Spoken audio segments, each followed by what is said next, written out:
Hey guys, so today I'm going to show you guys how to maintain your money in City of Skylines once you pass the 40,000 sim mark.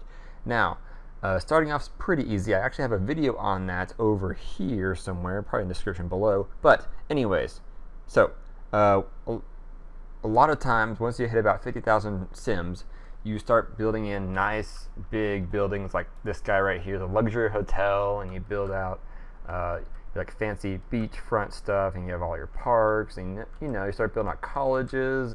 Before you know it, the money just piles up super high and you're in debt, probably because of a death wave. Usually around this time you get death waves. That's due to growing a lot of dense residential at once, like this area right here.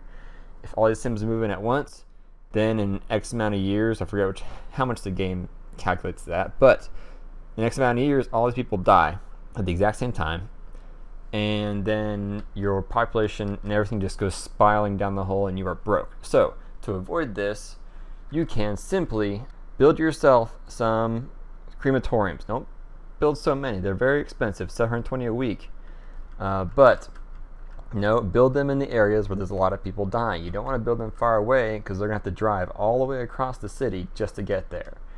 And cemeteries are fine for death waves, but they do fill up and they're just kind of more of a hassle in the long term. But if you can afford it, get crematoriums. And to help you afford crematoriums, you don't have to delete your main huge buildings. All you have to do is go to them and turn them off, just like this, and it costs nothing. Right here, a stadium, 4,000 a week for a stadium. Turn that thing off, you're good to go. Come over here, let's see, a tsunami hit me recently, so pardon the mess. I don't know.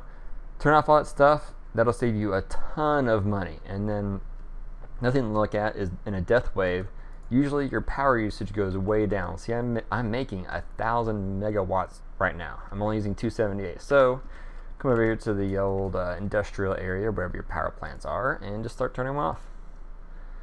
It's a little bit at a time, but this adds up very, very quickly. Now, don't be afraid to take out a loan either. Loans will help out a lot. I know they cost you money, but this 200,000 right here could be the difference between you maintaining and you dying in a flash. So, education.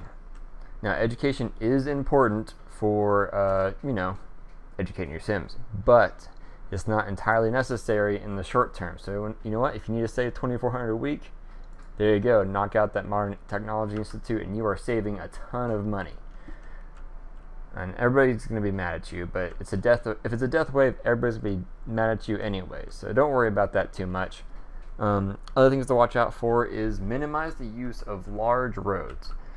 So, I've seen a lot of novice players will have these huge 6-lane roads everywhere, which, I mean, that does help with traffic, but personally I think it's ugly.